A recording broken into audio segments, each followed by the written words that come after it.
We do. Women, we always beat ourselves up. It's giving old money. Not long money, right? Okay. You're like, Thank you, I got ladies. it. I don't need to try. Who needs neck? Yeah. Well, Benzino don't got no neck. And he's doing okay, right? Well, they pick on him a lot. You ready for what? Okay, close. Big Smitty, not the little one. Big Mary, not the little Mary. Yeah. We wanted us to start with Device. Mm-hmm. You ready? Yeah. I'm gonna do the cheers, do the toast. Cheers. Happy International Women's Day. Happy International Women's Day. Woo! Not with the red cups. In Chula, the real fashion. In African fashion. Red True cup. African fashion with the red cup. We're actually drinking water. Because we're intelligent young ladies and we don't consume alcohol. I got Henny in my cup. I don't know what these people talking about. They got water though. I actually don't have water. What do you have? I have wine. It's actually very sweet. Yeah. Well, hello, friends. Welcome back to In the Fries. This is a really special episode.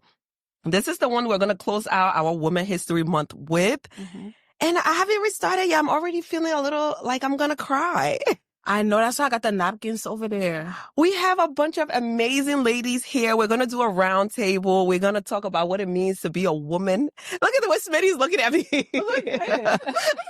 What it means to be a woman in the African community. And I'm not closing it off to just Liberian today because we have a special neighboring country here. We have Ghana in the building. Yes, We had to bring Ghana. Yeah.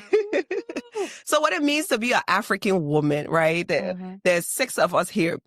And I think we live similar yet different lives. We're successful in our own way. We come from different backgrounds. We all do different things, but we're all so great and we're just so beautiful.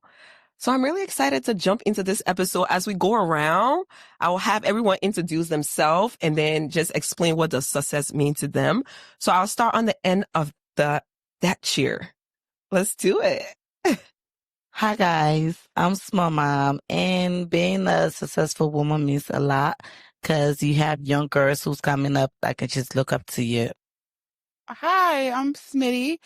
Being a successful woman, like she said, it's all about the heritage and the legacy that I'm leaving behind. I just want to show people, like, no matter how different you are, that you can still find community and you can still be successful.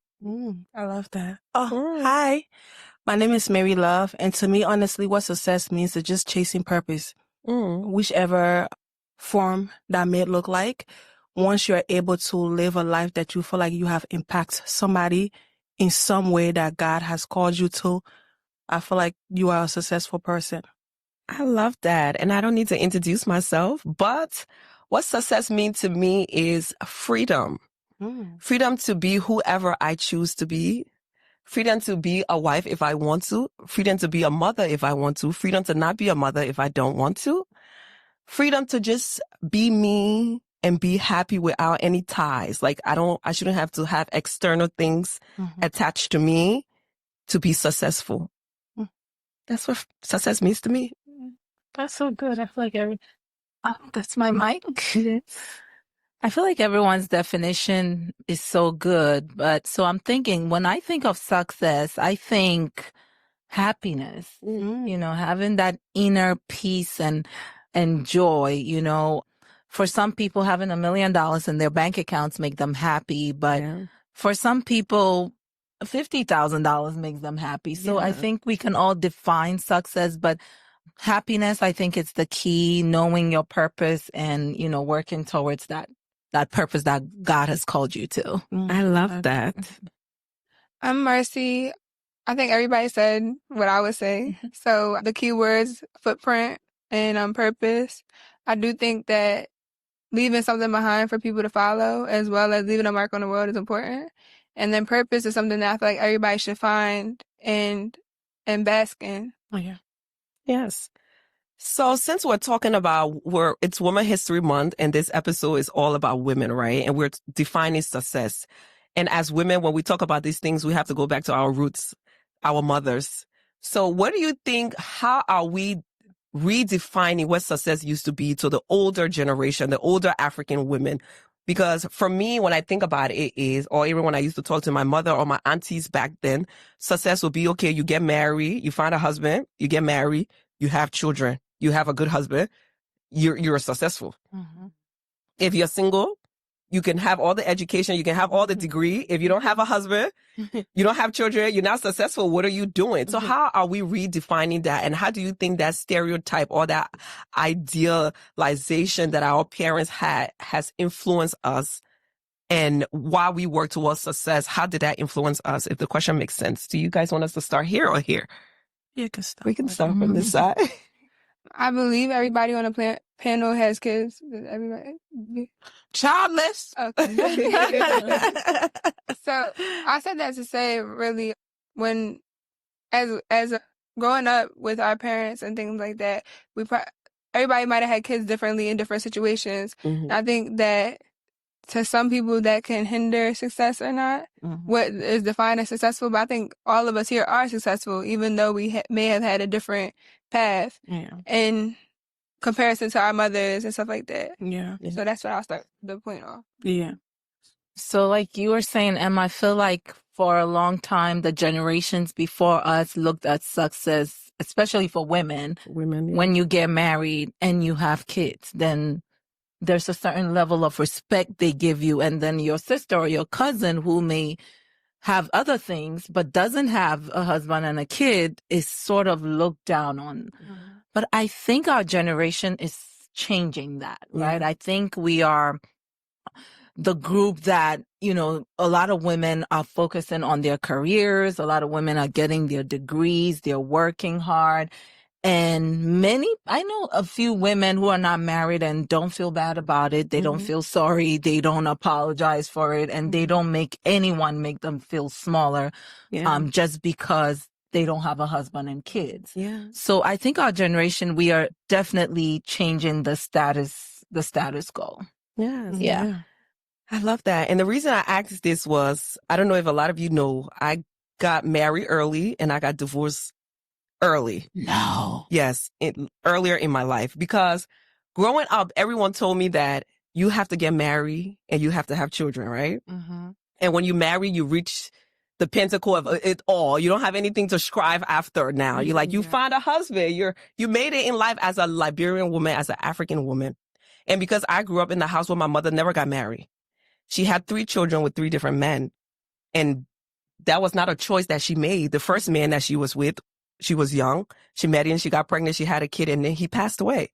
The second man was my father. She got married, she was pregnant, and then the war broke out, and then they got separated. And then when she found him, he remarried. So then she had me. And then the third person, it was like, oh, I'm a woman with 2 children. I just got to take whoever comes. So she took the third man now, and he did all of the worst thing to her. And she was like, you know what? I'm just going to be by myself and take care of my kids. So because she went through that and she had that stigma back in the day growing up, there was so much pressure on her that she wanted me and my sisters to get married. That was like the goal in life. Get married, settle down, have children. You're not going to be like us. They say in my family, there's a generational curse. The women don't keep marriages. So that was the goal. So I got married very early. I didn't know what I want. I wasn't like, oh, I want to go and get a degree and work. It was like, I'm going to go find my husband and I'm going to get married. And I did that. And when I started to come into myself, I got a divorce and realized this is the wrong person. Yeah. And I think everyone in my family and everyone looked down on me because it was like, oh, you went to school, you became a nurse, you started your own business, you're doing great, but you're divorced at age 26. Like, what's wrong with you? And when I have conversation with older women, it was never like, oh, what happened? They always tell me a woman is the one who keeps the marriage. So it's your fault.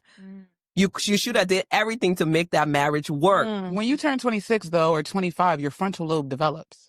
So before 25, you're a child. You don't know anything. That's so the it thing. literally was like your brain developed and you were like, where am I right now?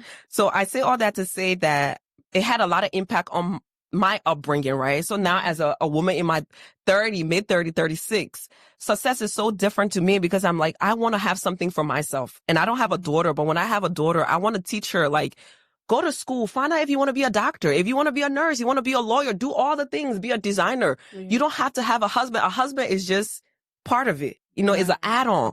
It's not the end all be all. Yeah. Let me give it to you, Mary, because I feel like I'm taking it on. You know, we want to create these spaces where we're able to be sincere and vulnerable, right? Mm-hmm. Because this is what's happening in our generation today. Yeah. Success is not even about going to school and acquiring a degree. Success is not being the first in your generations to start a business. Success is not looked at if a man pick you and you have children, and when we want to get really deep detail and you have a boy son, then you made it. You understand? But now here we are, a newer generation of women who are breaking barriers and showing those things. It no longer exists, right? Right. Because now you're sitting here, you're not looking at miserable women who's like, oh no, I'm happy single. You're seeing women who actually are going out there, successful careers, finding themselves, we're happy, and you're able to see that there are other options outside of that. And while we're not creating this space to say, oh, we're against marriage or we're we're married. Oh, we're married. We love. Mama's married you too. know, single lady here, and I'm believing that when the right time comes, it will happen. However, we're saying again, there's more to life. There's more right? to life. We understand that our parents before us, they never had the option. That's all they knew. Yeah. So I'm so proud of this generation where we're showing it to them. Yeah. We're showing that happiness can come from different other forms. They're seeing us be happy in our careers. Yes. They're seeing us be happy in our education. They're just seeing us be happy in so many other things where it's like, and a man don't even got nothing to do with it. A man ain't got nothing to do with it. You're just thriving on your own. So you're happy not attached to nobody. Yes, I believe just our way of life itself is just the example that they need to see that, okay, there's other things outside of this. All right, Smitty. Yeah. You're the youngest, right? Yeah. You are? Oh, yeah, you are. Oh. You got me beat. Thank you. But I feel like I get more done single, which is kind of like when I'm in a relationship, I'm a lover girl, I'm a Libra, and I just fall way too in it, and I just give my all, which is not really healthy. And then as soon as I get single, baby, I will be the president today. Like, I got sworn in today, the minute I'm single. And it's like, I'm not saying, bash men are a distraction, because there are men in this world who will support you and love what you do and push you further. Yeah. But there's a lot of men, they want forgive me when I say this, but they want to marry their mothers. They want caretakers. They want nurses. They want someone to just be the extra support system versus like them having a mutual relationship. So I just think where I am right now with my mom, I said it on the podcast before. My mother looked at me one day and was like, you pay all your bills by yourself? I said, yeah, girl, who else gonna pay them? She said, who else gonna pay these bills? What you mean? I'm not married. She's like, your boyfriend don't? What you talking about, my boyfriend? They're not used to that. No. And she just was like, no woman can pay bills. She's like, my 26-year-old daughter lives by herself and pay every single bill in her name by herself. And then she made the statement, like, not that she regrets much, because I love my daddy, he's a good man, but she thinks like, I wish I had that mindset when I was your age and I first came to America. She came to America when she was 24. And she wished like at that age, she would have realized like she can do it all and no matter what. So when I say I'm raising my mother again as well, I'm showing her through me that there's so much more. I don't have a daughter, but my mom's like my daughter in a way. We have a very good relationship. So we're raising our mothers. Yeah. So that's how I just look at it. And I don't have anyone in my family who just makes me feel like, oh my God, I'm not successful enough. Like I call my mother every day. I'm like, I got a trophy this week. I accomplished this week. So we just got to keep showing up and keep working and keep striving for more for ourselves. Okay, let's give it a small man. The man will come. Definitely come. So, what y'all been saying, back in the days, the whole statement of having a husband and just being a housewife was a success.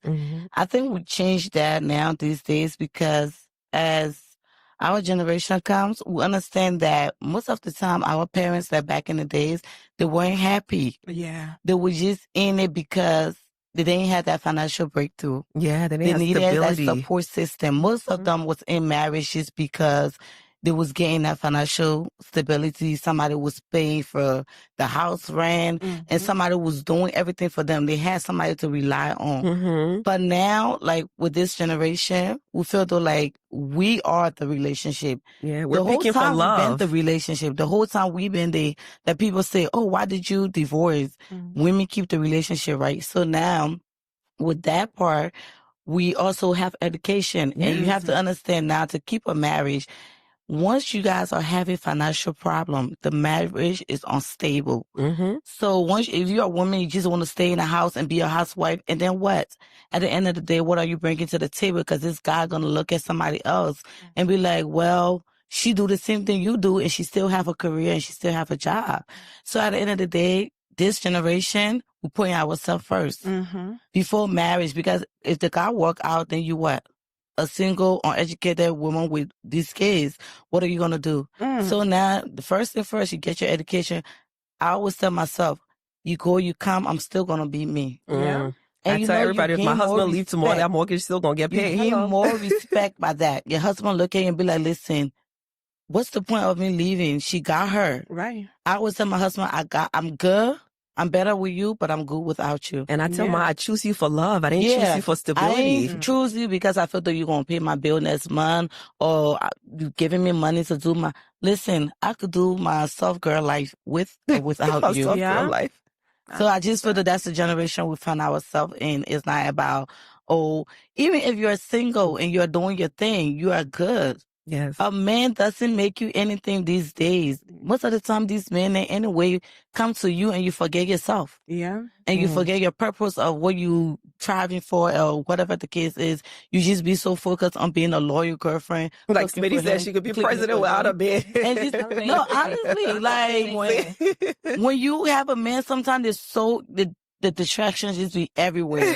And so sometimes it's really just good to be yourself, find yourself, love yourself before you even try to love somebody else and think being with somebody else make you successful.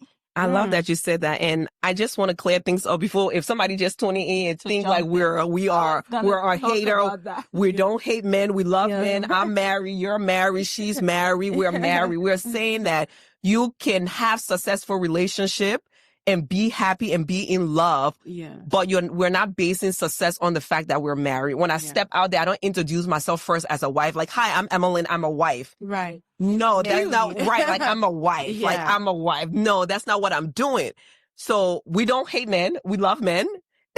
And when you find success within yourself, right? And you find success and you find your purpose, I think it's easier to find a partner because you already know yourself. You already know what you want in a man. And you know that you choose the man for love. I tell my husband all the time, I choose you for love and I stay with you for love. So I'm with you. There's no question of, if she don't like me, is she going to be here? Right. Yes, if I don't like you, I won't be here because I can pay my bills. Right. So that's all we're saying. We don't hate men. We love men.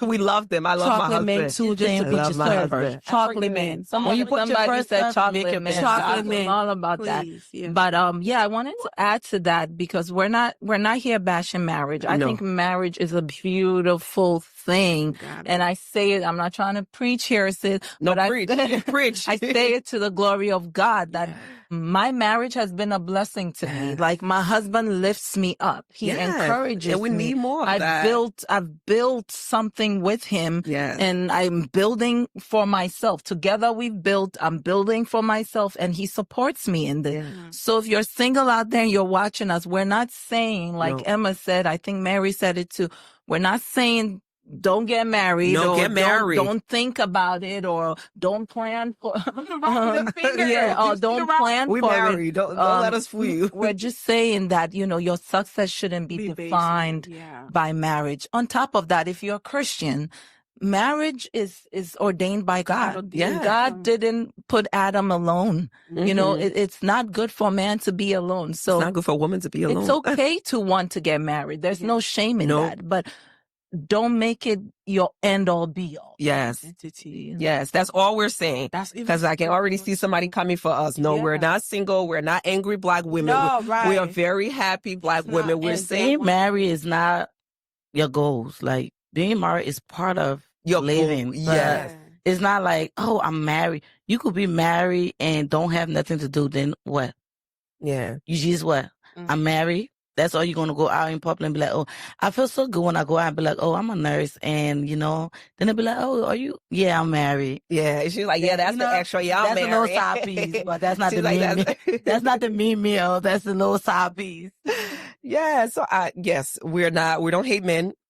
We clarify that we love men. We love men. Mary love chocolate men. Mary love chocolate men. Mary's like, Because although we don't hate men, we have preferences.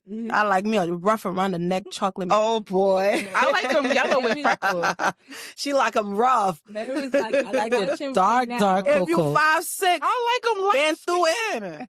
Mary, Come What you do with light skin man? I like a chocolate man. I'll give me a chocolate brother. Give me a dark cocoa. Right. Give me a hot yellow. She's I like chocolate too. Okay, let me reel it back in. Yeah. So Okay. see, we're talking like men. It's not so we like men. We like men. Look at us. y'all want another episode about Girls. Men. Now y'all see why we said men in our distraction? We always They already distracted us in this distracted. discussion. I'm over here. Okay, let's talk about Women's Month. Okay, it's March. Well, bring it back. Right. Bring it back. So, as women in our own life, how are we breaking barriers? What if it's within our community or how we raise our children as African mothers? We spoke about this, how our mothers raise us, or within our marriages, like the things that we saw before was like, this is not love. How are we breaking barriers?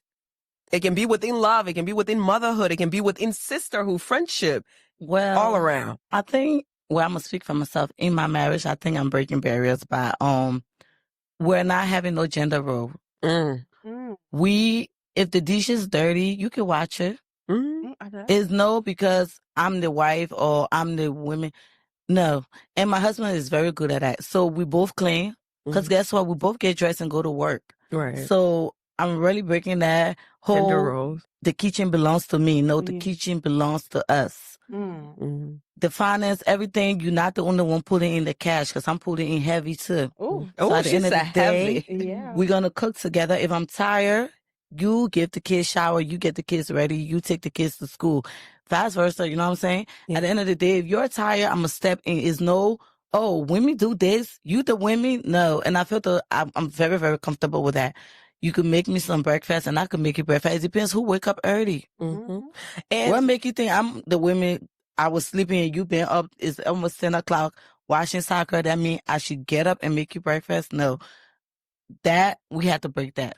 I just want to say this too, right? Because we talk about gender roles a lot on this podcast, but and I'm like you, but I feel like with every relationship, everybody have to set the tone for what works for them, right? Because some people want the gender roles. Because I have some friends that are like, I don't want to work. I just want to be home and take care of the kids and let my husband take care of me.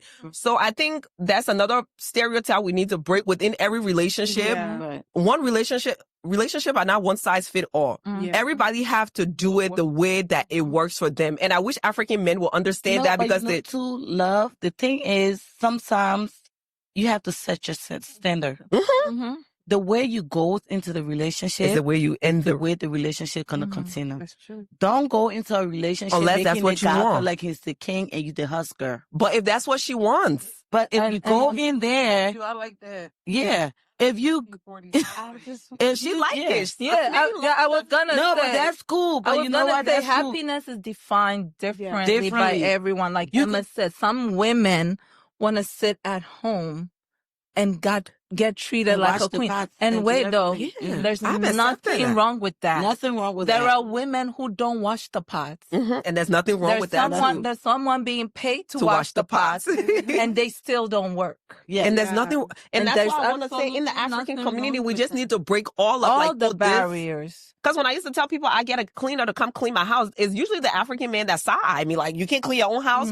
Why will I clean my own house if I can? It's one, it's too big, and two, I can afford to pay somebody to clean it. So why are you mad that I don't clean my own house? So we need to break that. But if I have a neighbor that we have the same size house, she likes to clean her own house. Hey, girl, do you? Good for you. I'm gonna get this maid to come clean it. Amen. I'm not judging you. That's what I'm saying. Everybody should do. As women, we should give each other room to do what make us happy, not what make the men happy, right? What make you what happy. makes society happy. We shouldn't do what makes society happy. Like, I used to be embarrassed to admit that I had a nanny because all the women because you're at African church community now look at me funny. Like as an African woman, you have a nanny. They're still stuck in that. You have 1920. It's just like sometimes before somebody go into like an addiction, say somebody go into like crack, the last age that you start doing that, crack or drugs or whatever that's age that you start, you have to understand you're going to be stuck. That's what sometimes you see most of the drugs addicts, they act like 13, 14 years old because that's when it started. With these African parents, they're used to that. That's all they know. Win it all. We're never going to change that. Somebody said they used to see African women and suffer. So when they see you not suffering, that you have help, it's like, why are you not suffering? They're used to why you got a nanny? They're used to that.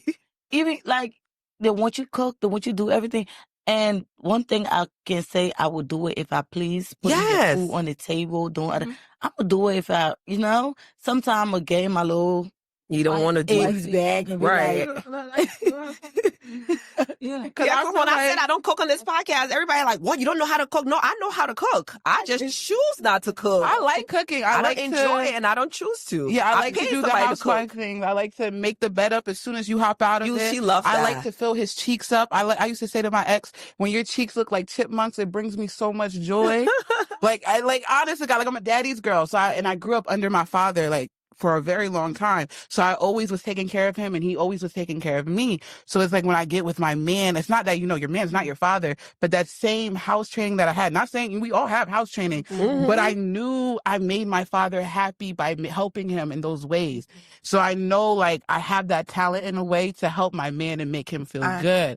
So as much as I'm a hot girl and I like to be outside, she gonna cook and clean. Yeah, I'm gonna be right up there with the apron on. I feel you. That floor. Sometimes with that, it's just that floor. That's the type of person you are, right? But some people will not understand that. They will try to take advantage of you. They'll be like, "Oh, she's stupid. She this, she that." But you just sharing the love that this is what I'm used to. I think with that's why we have to have more discernment. And to even speak on it with my ex, he looked at me as if I was foolish. And it took him a very long time for him to know my personality. We went out one night and he saw how people received me in the room. Yeah. And he was like, "Oh, I didn't know you were this person." And I was like, "No, because I'm in a house with an apron on, I'm making food." Mary, what's your intake on this? Because we haven't heard from you in a while. Go ahead, Marcy. I just wanted to add that for me, it's interesting because as we're having a conversation, I can look back on my childhood. My grandmother, she always talks about how she used to sell fruits and stuff on the side of the road just to put my grandfather through school. That's her story. Yeah. On my dad's side. On my mom's side, it's just talking about my mom specifically. She wasn't from the rip. She wasn't really with that. She was always about education for herself. So it's just two different sides. So I saw the traditional Liberian household, and I also saw my mom get judged because that wasn't her thing. That wasn't her thing. Her decision was to go to school and get a PhD. So that was the thing. Yeah, that was her thing for her. Yeah. Yeah. And I think for me, that's what I would really add on to it, because I believe the question is how are we breaking barriers? Yeah. Just as every woman have answered here, finding your own self, your own identity, your own desire, and chasing after it, right? Because now breaking barrier, as Miss Smama. Okay, I was gonna sit down. I'm like, let me see what a respectful name. Okay. As Mama just stated here, breaking barriers could be, hey, maybe my man gonna make dinner and I lay down in bed, or vice versa. The nana's gonna make breakfast. Where here, Speedy is like, okay, I want to cater to you. I'm still a businesswoman. I'm still this, and like you said, I think for me, it's again finding what works for you and doing it. Because I agree with everything said. For me, again, right. I am a modern woman today, but I'm also a cultural woman. I come from upbringings. And even when I try to escape it, I can't. And we talk about discernment. I always said, no man gonna change me from being who I am. Yes. If you never dealt with a real woman and you shocked and you think I'm stupid because I'm making you breakfast, baby, that's a you problem. That's not me.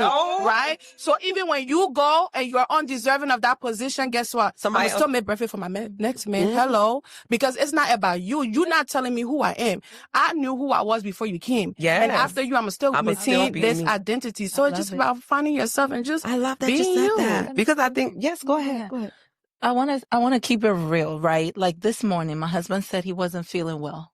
Immediately, I went and made him some tea. And he thanked me so much from the bottom of from his heart. You could tell that he was so grateful for the tea that I made him. And again, I say to the glory of God, that's the kind of man that I have. Not every man will be appreciative of that. But while he was thanking me, and I didn't say this to him, but I'm going to find an opportunity to say it because it just happened today, this morning. I was thinking to my head, you deserve this. Right. You're a wonderful husband. Yeah. If I want something, you give it to me. Even if I can get it myself, he's on it. He thinks about when we don't have a nanny, he's the one.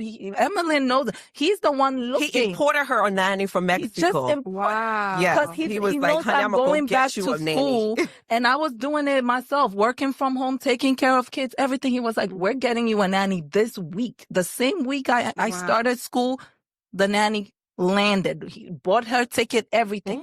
So if you're hungry, I'm up. Yeah, I'm cooking that dinner. I'm cooking that dinner. But when you think about it, he makes your life easier. Oh, yeah. So there's space so you can give so more. we spend more time together. I'm a better mom. I'm a better wife. She was just telling me when she came here, right? Her husband took her to the Four Seasons last night for a lunch day. Why? Because they have childcare. He makes sure these things are in place so he can spend time with his wife. So when people say, oh, you have a nanny, they look down on it. It's like, okay, I have a nanny because my husband loved me enough so I don't suffer. Yeah. So we have time for each other so we can enjoy each other. Yeah. So a lot of time, African people don't understand that. Let me be home suffering with the children while you're out living your life. And sometimes the kids can take so much away of your time that you don't even have so time busy to give with to your man.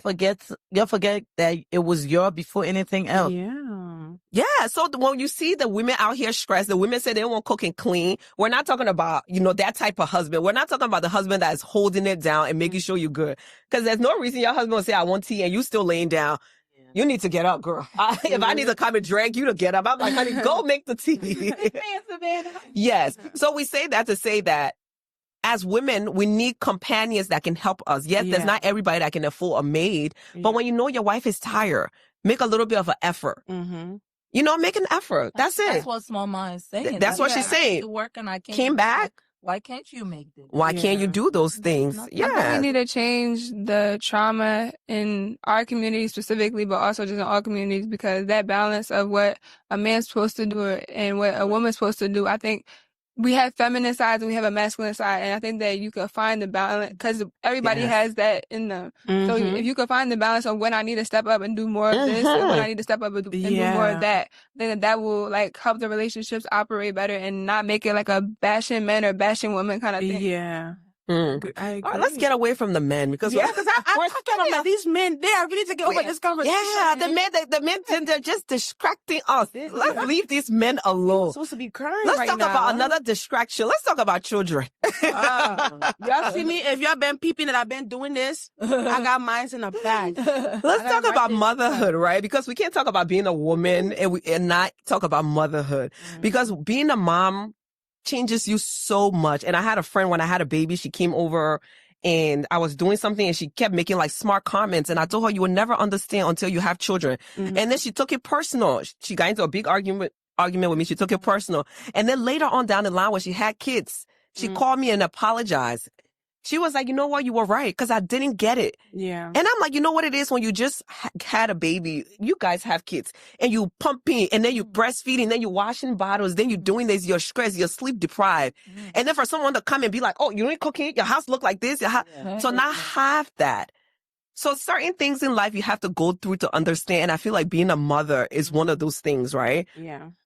Do you ladies think being a mother sometimes holds you back from reaching your goals or achieving all of the things that you want to reach? She's ready. She's ready. It's not even just that I'm ready, but I had my kid at 21 and... Ooh, that's early. Yeah, it's very, very early. And I was in the middle of school. I was in the middle of my second semester at Temple. I just transferred from Widener.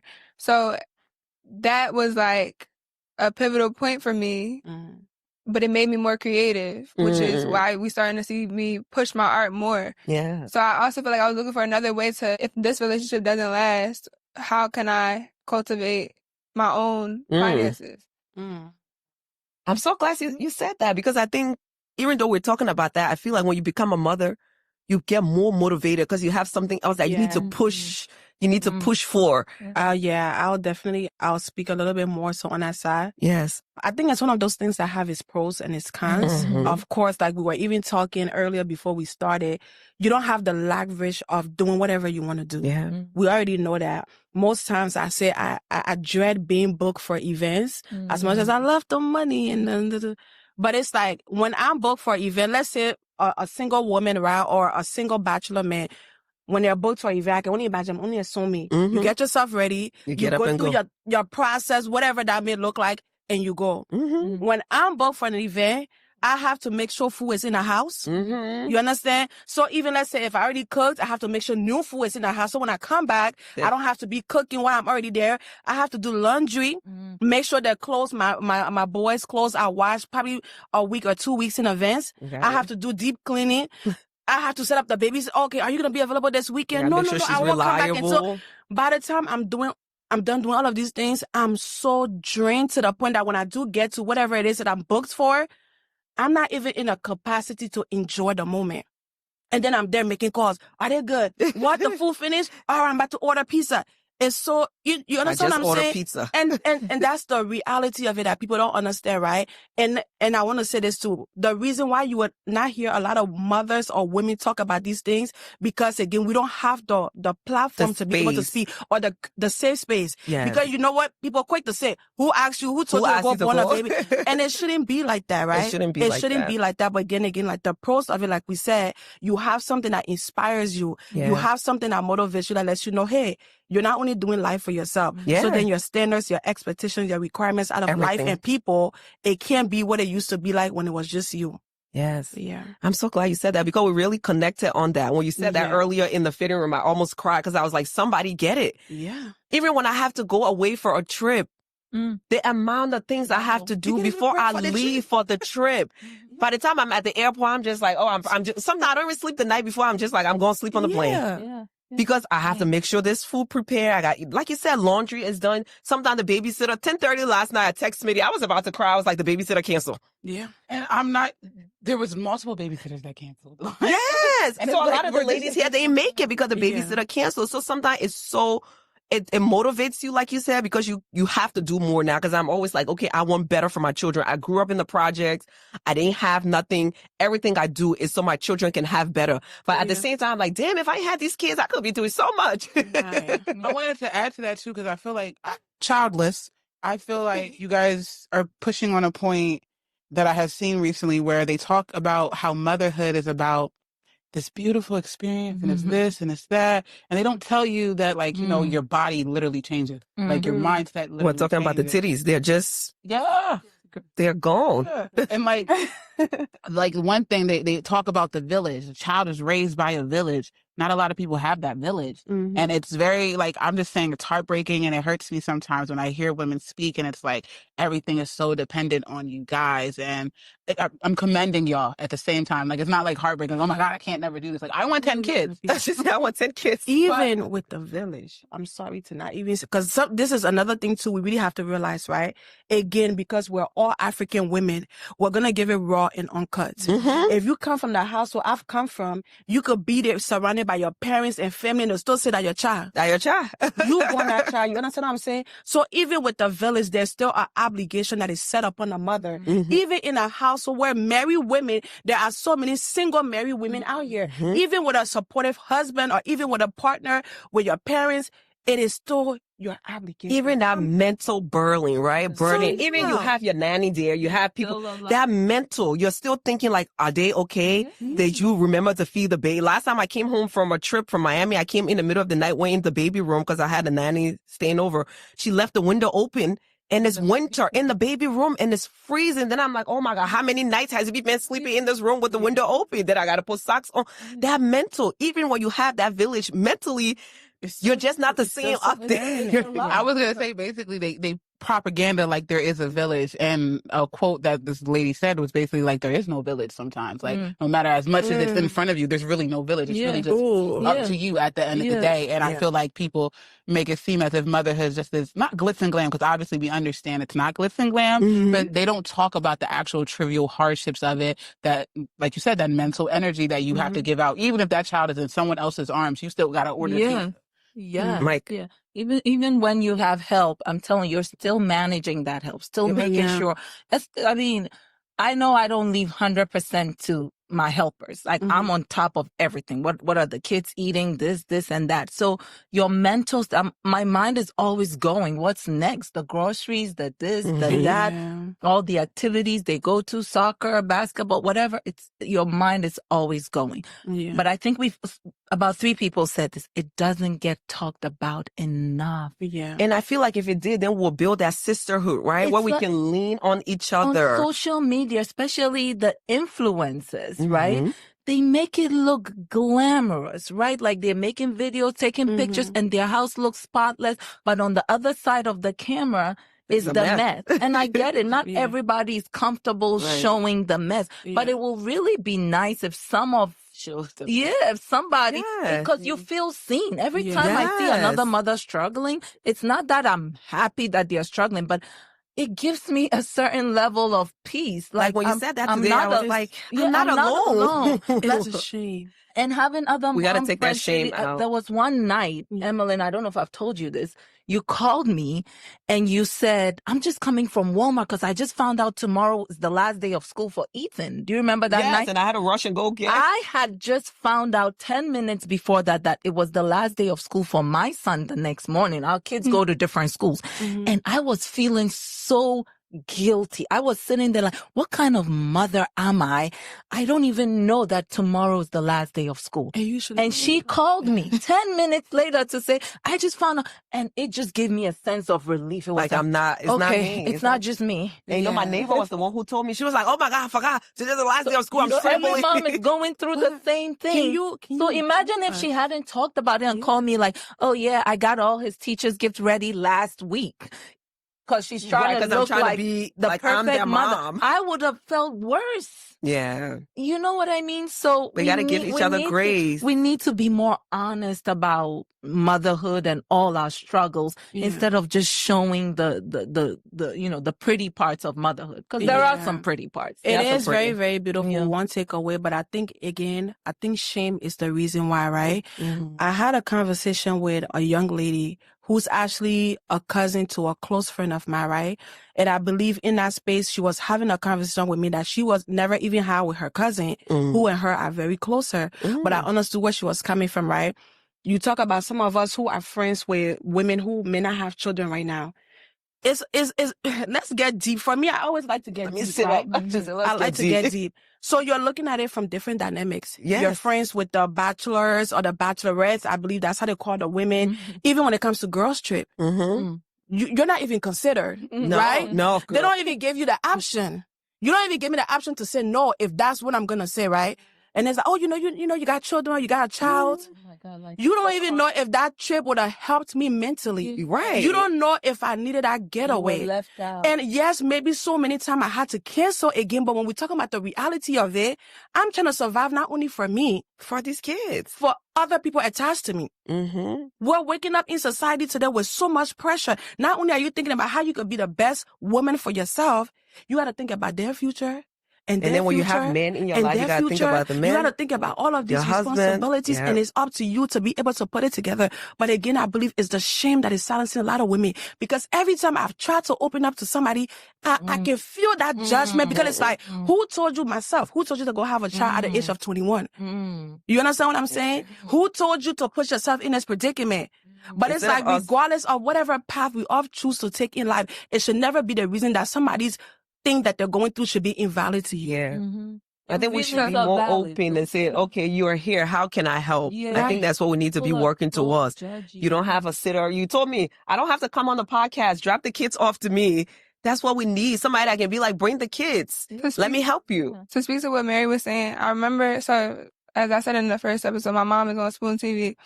So, like, one time they had brought me having a kid into the politics. So I was like, wow, like, the real story, this is what they said specifically. They said, your daughter went to school and she came home with a baby instead of a degree. Oh. Yeah. It's crazy. That's why I said love and hip hop and CNN mixed. But yeah, when they said that, it only affected me differently because, like, I tried, you kind of have that pressure to make your relationship work, and I was engaged and you want it to be something, and if it's not, it's not. You can't put that pressure on yourself. That's one. And two, I didn't take a break from because I had a baby, which is okay if you do that. But there were other reasons, like supporting yourself financially, that come into play that I would have had that challenge regardless. Right. So it's an interesting. It really is. So I just want to say my take on that. Being a mother, I guess we all pretty much have kids around the same time, because I had my daughter when I was 21. Got pregnant when I was 20 and had my daughter when I was 21. Being a mother, it doesn't come with a menu. Nobody gave you a book to say, okay, in 9 months' time, you need to know all of this. You need to change, even though you're seeing people doing it, but this is your hands-on at this point. So with me, I really understand what everybody, like Mary, it's a lot of people who go through a lot of stuff with kids. And earlier I told you, like, my mom is very, very supportive. So even with having kids, like, I never had to sit there and be like, damn, I gotta go out. Like, who's gonna watch these kids? You always had that. Leaving your kids with babysitter, nanny, everything is cool, but sometimes within your heart, that trust, you have to, now you have to put that pressure on yourself. Like, is she putting on a show because I'm here? Right. When I leave, what are you doing with my kids? What's going on when I'm not here? It's the question with the nanny. It's not, oh, I have a nanny, but when I leave, is she the nanny I know in my face? So, like, when I had my daughter at 21, to be honest, God first, my mom second, because I don't know how it's to look for babysitter. I don't know how it's to, like, be stranded with the kid. Yes. The mother that, I'm glad she said that, because we're going to get the disclaimer. I have a mother that's always there. She's in my house. Even when I was pregnant, and when I was pregnant, I just got out of high school and I got pregnant. And people tried to, like, make me the topic of the conversation and tried to tell my mom, oh, your daughter pregnant. The only thing my mom was telling them, if she ever come ask you for anything, don't give it to her. That's it, Mom. I got her. That's it. My mom, like, I don't know how, I have 3 kids when I tell you, and it's even worse because the man I married, his mother is like, match my mom energy. Oh, that's beautiful. When love call me, the only thing I worry about is calling out of work. That's beautiful. I don't worry about when my kids getting up. I can tell you, I have a 1-year-old. She doesn't sleep with me. Even if I'm home, I envy you. I say I envy you. They don't care if I'm home. I don't matter at all. And I'm just so thankful for that, because I heard so many people's story. I can't do this. I can't do that. Every time my friends call me, be like, oh, you know that? I'll be like, yeah, you know, I got the kids. They be like, just shut up. Just shut up. So it's really like, when I see other girls who really going through it, I be like, damn, imagine me having 3 kids. How was I going to do that? My mother-in-law had to leave Africa and come here because I was in nursing school to watch her grandchildren while I was going to school. That's beautiful. So I never had to really go through that whole looking for babysitter. Or like, even right now, it's coming. Mommy, where you going, Mommy? What do we want? That's all I said. What do we want? All right. We want peace. I'm like, good. Our producer is telling, we're running out of time. Let's talk about sisterhood. Let's talk about how we can build our sisterhood within our African community, how we can love on each other, how we can support each other, how we can really be there for each other. I think that with the group of women we have here, we have different personalities, different, like, career paths. Then we also, like everybody's voice is different. So I really appreciate us appreciating each other's confidence, I want to say. Different attributes. Yeah, exactly. Like, the way that we're coming across differently, I think we all balance each other out on this. And I can learn from a lot of you women in different ways. Like, so I'm really appreciating the space to even be here now. Oh, I was going to say, actually, while y'all were talking, I started tearing up because I'm thinking, like, okay, you're a Libra, she's a Libra. You're in green, she's in pink. They're just feeding off of each other. And I'm just like, there's so much hope. Like, my little best friend is out there in the world and she's going to be there for me. And I'm going to have what Emma has. So I just wanted to tell you guys, thank you for showing me that today. Oh, we're so happy. That's the whole point of this. And I hope we can show the other girls out there and the other ladies out there that's watching. We have to let our guards down, right? We got to bring that wall down to be able to build something, to build sisterhood. Because I can call you and be like, oh my God, I haven't slept in 3 days. I haven't cleaned my kitchen. I don't even know what I'm doing. That's the way. It's okay. And it's okay. And you're not, when you come, last time you came to my house, you're helping me clean my kitchen. She was like, girl, let me help you clean your kitchen. She's helping me clean my kitchen. She's not judging me like, why did I come to your house and your house is dirty? We're not judging each other. We can be there for each other and know that, okay, there's no way one person can do it by themselves. Yeah. Yes. So sisterhood. Sisterhood. Let's build that sister. Now let's do something a little light, because I feel like we kept it very, very deep. Let's play a game. Let's wrap it up with a fun and interesting game. I want to ask hot questions. Ask hot question. What's the title? I'll go first. What is the title of if your life was a movie, what would be the title? Ooh, and who would be the actors? And the actors would be Keke Palmer and SZA in that recent movie where they almost had to pay rent in one day and they was just running around. That's my life right now. I don't even know that movie. It's a good movie. No, I was gonna say I haven't seen many movies in my life. They were about to get evicted. I'm not, but they were about to get evicted. Boyfriend stole the rent. Like, this craziness. Like, they get jumped in the middle of the day. Like, the day just got progressively worse and worse and worse. It's just one of them days.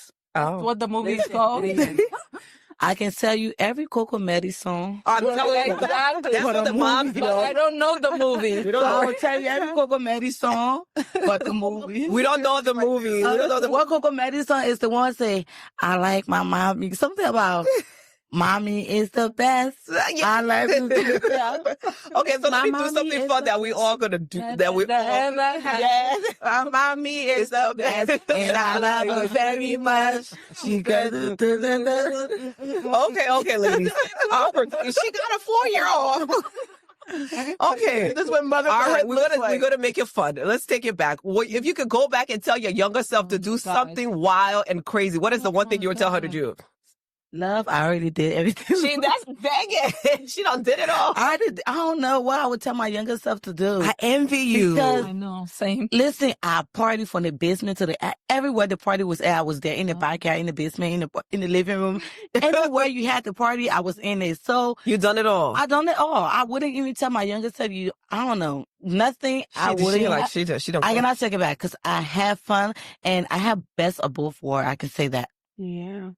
I don't know if I would tell my younger self to do anything wild. However, I would tell her to maybe speak up more. You know, growing up in Africa, Ghana, I came here straight to the Bronx and I just felt like all the girls my age were assertive and I was the quiet one just watching, but I grew into myself, right? Yeah. But I wish that I had it at a more younger age. But it's probably more of a personality thing, right? Because my sister grew up in Ghana too, but she came with the fight. They were scared of her in the Bronx, you know, so that's probably Smitty, I mean, you're still young, but... Sorry. I say you're still young, girl. I'm almost 30. Okay. But I think our minds piggyback, and it's a personality thing. I'm going to keep going back to being a Libra. We're very reserved. We're very we watch the room. And as a child, that was my hindrance because people thought I was quiet. They thought they can get over me. I think that's a Libra thing because I was the same way. Yeah, they think they can get over me. And I underestimate very much. And I didn't start speaking up until 25. Literally once that frontal lobe... Yeah, she said yesterday. So Emma, I admire girls like Small Ma because they had the confidence from the time they were younger. Yeah. I didn't start wearing something short. I'll probably She's laughing at me. She's like, yeah. Honestly, love was probably knowing love, and love was going to school, going home at certain time. I'm like, I had to be in the house. I was going to get spanked. I had to go home at certain time, come be a certain type of way, always in her heels, but have to go home at certain time. I wore heels in high school. Every day. Wow. So, people like me, my mom just, where you at? Oh, I'm at this practice, I'm at that practice, I'm at That's it. Get home when I get, and I'm so tired. So it's sometimes you really enjoy your childhood when you come up like that. Because at the end of the day, if you want to be whoever you want to be, even if they keep you in the house, you're going to turn up with the way you want to turn up. Yeah. Keeping your child in the house and being so harsh on them doesn't make them going to be the next vice president or the president. Or if they don't want to be the president, they're not going to be. It's people who I know was in the house their whole life but end up in jail. When the first time they came outside and started their life. Because they never got that opportunity. And I think for me now, if I was to tell my younger self anything, it would just live life for yourself, Mary. Yes. Again, just like she said, I'm a pastor daughter. Grew up with that restriction.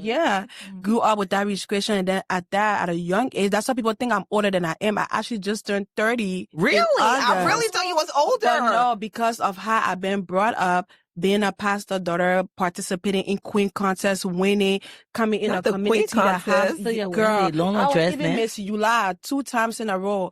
Liberia, like the Liberia pageant, all around, like Miss Eula, like Her Majesty twice in a row. Ooh, you so were very imagine, proper. You understand what I'm saying? Coming up again with all of those type of pressure on you being a first generation to finish high school, first generation to go to college. It was always like expectations were already set for me. You understand what I'm saying? So I've never lived life for myself. I always live on the eggshell. Oh, what would people think of me? How would my family feel? I would have told my younger self, like, live for you. Make your mistakes. Figure things out. Don't cheat yourself out of life experiences. Because here I am now at the age of 30 and nothing's wrong with it. And I'm learning now to not be a people pleaser. I'm learning now to actually showing up for myself, putting myself first, and not giving a damn how anybody feel about it. I love that. I love that. And the reason I asked this question, because I've seen this trend on Instagram where it said you had a coffee with your younger self. What will you guys talk about? If I was to have coffee with my younger self now, I would just tell her, live your life. Stop looking for a husband. No love. Wasn't looking. Was preparing. Stop preparing. Just at the end of the day, you are going to be the husband you need to yourself. Yes, you can give. Your husband's gonna find you. Your husband's going to find you. Be everything you need for you. You know, you don't need to look for everything else outside. Because I was like, I need to be proper. I need to be this. Y'all know they used to tell me I act like a Jehovah Witness. Damn, girl. And I'm not even a Jehovah Witness. I'm actually a Jehovah Witness. So just live, experience life, just, try new things. And can I say also finding balance, right? There's nothing wrong with being the good girl, going to church. Oh, I don't want to be that bad. I don't want to be bad because I don't think I have it in me. I wish I knew at a younger age that you can be a Christian and still have fun. Yeah. You know, instead of, just being at church and doing nothing else. I don't regret it. I just wish I had a better balance. And I'm glad you said that because I feel like that's a new age thing the churches need to work on, right? Just because you're in the things of the Lord doesn't mean you have to be like this uptight, uppity, you can't do nothing, you can't go nowhere kind of person. We need to make church a little bit fun. I was going to say, if anything, the churches should be organizing events that are fun for the young. Even if some people don't even want to go to event because you feel what people going to say, judge like, you. Why you talking to that girl? She said she in church. You see what she was wearing the other day. Exactly. Like, who cares? I could be in church and wear what I want to wear. The church is a whole nother topic. We have to do another one on the African churches. I was going to say that, like, balance is important. And being, like, you could be a good or quiet person, because me personally, I was shy majority of my life. I was very quiet. But once I started to take the risk and put myself in different environments, the networking and then the people came. The people I was really supposed to be around, the people that were supposed to help me get where I need to get to, the teachers that helped me graduate from college now, they all came from me taking those risks and putting myself back in school, putting myself back in those situations. So, yeah. Yeah, and I'm glad you said that because when we talk about putting yourself out there and speaking up, we're not only talking about go to parties, smoke, like go to jail. Because I'm in the field that I'm in now, if I would have been a little more outspoken and put myself out there a little bit earlier, I would have been further in my career. I would have met so many people. I would have did so much. So that's what we mean in that sense. I'm not saying I wanted to party and be in the streets. I'm glad we brought that up because, being wild or being more assertive doesn't mean doing crazy things and yourself. Just be more outspoken. Go after where you want. Yeah. All right. I have some friends that went after what they want, and I look at them now and I'm like, man, I wish I had gone after what I wanted back in the day. So, all right, what do you guys want to close on? What are one thing y'all want to tell the young African girls watching? Give one things each around the room, and then we'll close it out. There was no tear shed. I'm so happy. Right, almost. I'll just say that you'll have your haters. Some of them will be older than you. They will never have nothing to do with your life. But at the end of the day, you still can achieve the things you want to achieve. Oh, what are we telling who? Younger girls that's watching. Younger watching us. Girls. Okay. Again, I don't want to be the preacher here, but I want to say put God first. I have this P system that I use. You pray, you plan, you prepare, and you persist. Like you can't quit on those. Love it. I love that. I love that. Oh, we're around now. And what I would want to tell a young girl, just as this beautiful woman said, just put God first. As scripture says, it said what in Philippians chapter 4. We're going to call the scriptures. We're reading the Bible to 4, verse 6. Well, y'all will. We wait. Smitty know the Bible like the back of her hand, so she got you. What's the verse we looking for? Okay, no. I'm thinking about do not be anxious about anything because I have it written all over because I deal with anxiousness as what. That's not what I'm talking about. But even in your kids, if you're feeling like that, do not be anxious about anything. In all things, put God first, and then He will supply your need. Like, seek Him first, as His word said, and then everything else will be added onto you. There is nothing that is impossible. Anything that you feel like you can do, the reason that you feel like you can do it is because it's possible. Whoever thought about something impossible? If it didn't exist, it wouldn't even program in your mind if it didn't exist. The word itself, the word itself felt I'm possible. Yes. You understand? So there's nothing in this world that you cannot accomplish if you put God first, because once you have Him as a foundation, everything else is child's play. Believe in yourself, and there's greater things out there to life. Keep showing up. It's funny enough, my brother asked me last night, he said, how do you keep going? How did you do all of the things that you wanted to do with yourself? I said, I looked around me and I grabbed all my passions, my hopes, and my dreams. I put it in my purse and I just kept running. I did not look back. Dude, let's run, girl, run like a girl. Run like a girl, yes. Just a girl in the world. What I would have to say to the younger generation is depression is real. So you always have to find safe person, somebody where you can go and just let it out to them. It don't have to be your mom. It could be your neighbor. It could be somebody that you trust. Because sometimes the kids too are going through so much. They have so much, outside and noise. Now the kids know that, I'm African, and it's certain things I cannot tell my mom. It's certain things I have to keep within myself. And I be trying to have a normal conversation with my daughter, get into her TikTok dance, just get into her head, because I want her to feel that how I was. I could tell my mom anything, and I want you to do that, because now it's so many kids just committing suicide because of depression, all because they didn't have that time to have one single talk with somebody, and they didn't feel like, I can trust that person. So you always have to find a safe person. Just I love that.